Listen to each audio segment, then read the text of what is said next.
My neighbors say they've known my son for years. I've never had children. How old must he be now? 8? 9? I stared at my neighbor, unsure what she was asking. She read the confusion on my face. Your cute little guy. I saw him biking down the lane earlier. He must be old enough for grade for now, right?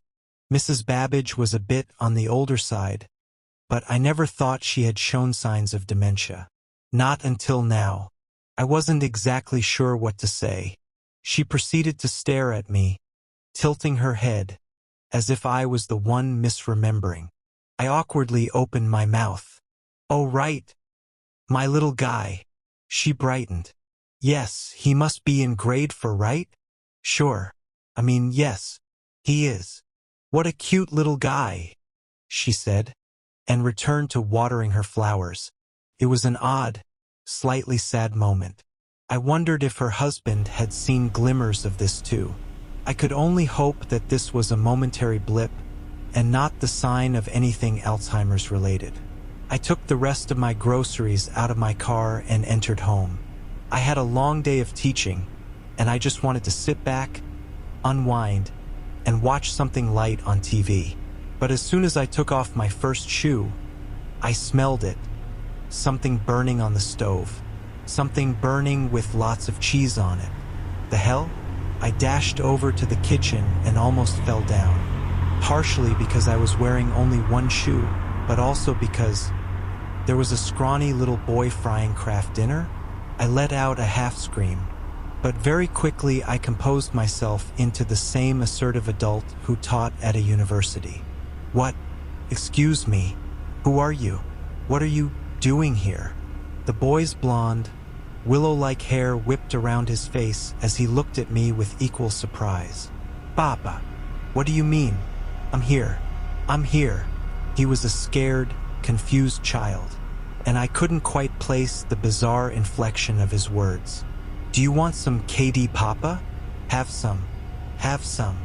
Was that a Russian accent? It took me a second to realize he was wearing an oversized shirt that looked just like mine. Was he wearing my clothes? I held out my palms like I would at a lecture, my standard everyone settle down gesture, and cleared my throat. I'm sorry. I don't know who you are, or what this is. The boy widened his eyes, still frightened by my intensity. He stirred the food with a wooden spoon. It's Katie, Papa, your favorite, chili cheese kind. Don't you remember? His name was Dimitri, and he claimed to be my son. Apparently at some point there had been a mother, but he didn't remember much about her. He only remembered me. You've been Papa my whole life. My whole life, Papa. I tried having a sit-down conversation. In fact, I tried to have many sit-down conversations where I explained to Dimitri that that would be impossible. But it always ended with him clutching me with impassioned tears, begging me to remember him. The confusion only got worse when my mother called. How is my grandson doing? She asked. I didn't know how to reply. The conversation grew awkward and tense until eventually I clarified my whole predicament. Mom, what are you talking about? I don't have a son. I've never had a son. My mother gasped a little, then laughed and scolded me, saying I shouldn't joke around like that, because of course I've always had a son. A smart little guy who will be celebrating 9 this weekend. I hung up. I stood petrified in my own kitchen, staring at this strange, expectant, Slavic child. For the next 10 minutes, all I could do was ask where his parents were, and he just continued to act frightened, like any authentic kid might, and replied with the same question, "How did you forget me, Papa?" My method wasn't getting me anywhere, so I decided to play along. I cleared my head with a shot of espresso. I told him my brain must have been scrambled from overworking, and I apologized for not remembering I was his father. He brightened immediately. "It's okay, Papa. It's okay." He gave me a hug. "You always work so hard." The tension dropped further as Dimitri finished making the noodles and served himself some. I politely declined and watched him eat. And he watched me watch him eat. So you're okay now? You're not angry? His accent was so odd. No, I said. I'm not angry. I was just a little scrambled. His eyes shimmered, looking more expectant. So we can be normal now? A wan chill trickled down my neck. I didn't really know what to say, but for whatever reason, I did not want to say, yes, we can be normal now, because this was not normal. Far from it. This child was not my son. He started playing with his food and quivered a little, like a worried mouse seeking reassurance. Everything will be fine, I eventually said. No need to stress. Enjoy your noodles. To my shock and dismay, I discovered that Dmitri also had his own room.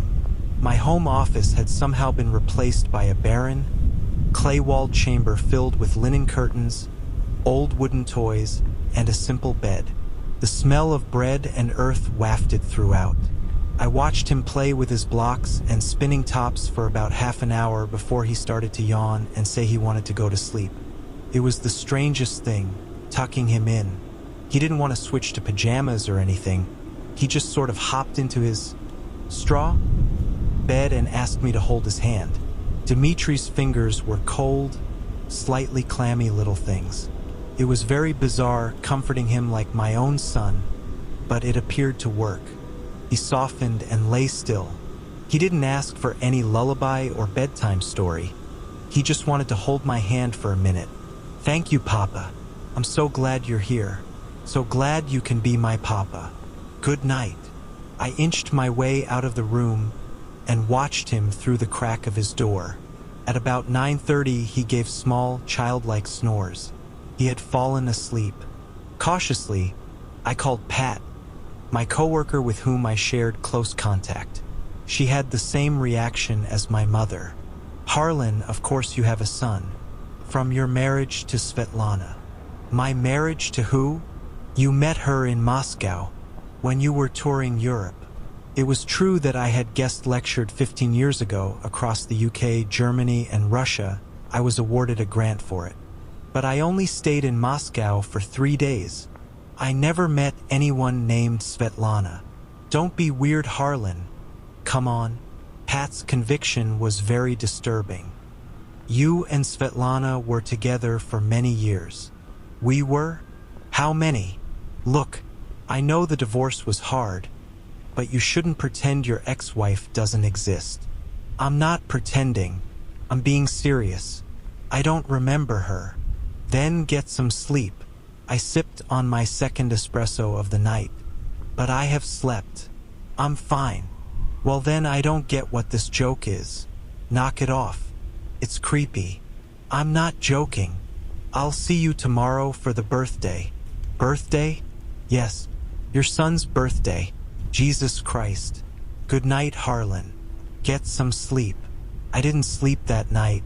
My efforts were spent scouring the filing cabinets and drawers throughout my house. I had credit card bills covering school supplies, kids' clothing shops, and costlier groceries.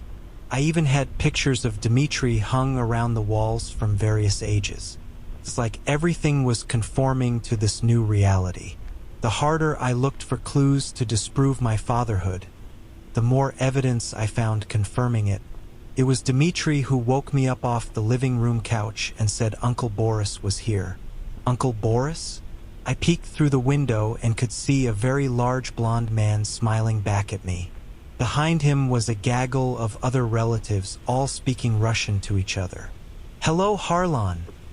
The blonde man's voice penetrated past the glass. We are here for birthday. They all looked excited and motioned to the front door.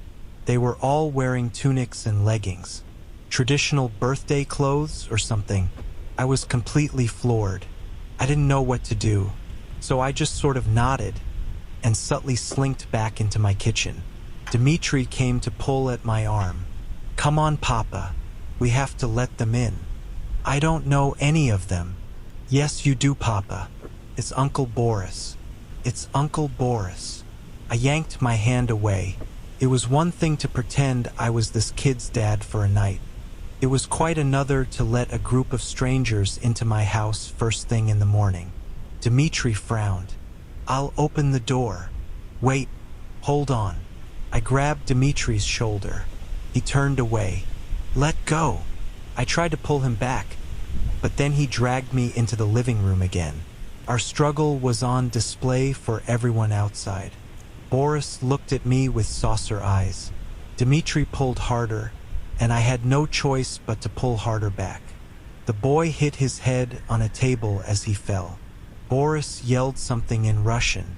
Someone else hollered back. I heard hands trying to wrench open my door. "Dmitri, stop," I said. "Let's just take a minute to." "You're hurting me, Papa." "Oi." My front door unlocked. Footsteps barreled inside. I let go of my son and watched 3 large Slavic men enter my house with stern expressions. Dmitri hid behind them. "Is everything okay?" Boris peered down at me through his tangle of blonde hair. "Yes, sorry," I said, struggling to find words. "I'm just very confused." "Confused? Why were you hitting Dmitri?" The little boy pulled on his uncle's arm and whispered something into his ear. Boris's expression furrowed. But before I could speak further, a slender pair of arms pushed aside all the male figures and revealed a woman with unwavering, bloodshot eyes. Something in me knew it was her. Svetlana. She wore a draped brown sheet as a dress, with skin so pale I could practically see her sinews and bones. It's like she had some extreme form of albinism. "Harlan," she said, somehow breaking my name into 3 syllables. "Arelan." I've never been so instinctively afraid of a person in my life. It's like she had weaved herself out of the darkest edges of memory. I saw flashes of her holding my waist in Moscow, outside Red Square. Flashes of her lips whispering chants in the shadows of St. Basil's Cathedral. Svetlana held Dmitri's shoulder, then looked up at me. "Just tell him it will be normal. Tell him everything will be normal." "No, this is not happening. None of this is real." Barefoot and still wearing the same clothes as yesterday, I bolted out the back of my house and hurtled towards my driveway. Before the rest of my new family could realize what was going on, I hopped into my Subaru and stepped on the gas. As I drove away from my house, I looked back into my rearview mirror, and I swear it didn't look like my house at all. I swear it looked like a thatched roof hut. Back at the university, I walled myself up in my study. I canceled all speaking arrangements for the next week, saying I needed a few personal days. No one in my department knew I had a son. Nothing in my study indicated I had an extended Russian family. When I asked Pat about our phone conversation last night, her response was, "What conversation?" My mom said the same thing. With immense trepidation, I returned to my house the following day, and after setting foot back inside, I knew that everything had reverted back to the way it was before. No more framed pictures of Dmitri, no more alarming photo albums, and that clay-walled room where Dmitri spun tops and slept inside, it was just my home office again. To this day, I still have no clue what happened during that bizarre September weekend. But doing some of my own research, I'm starting to think I did encounter something in Moscow all those years ago. Some kind of lingering old curse, or a stray spirit, or a Chernaya Vedma, a black witch disguised as an ordinary woman. Although I haven't seen any evil things bubble up around my place since. Every now and then I do have a conversation with Mrs. Babbage, and she seems to remember my son very well. Such a cute little guy, always waving hello. Did you know he offered me food once? I think it was Kraft dinner.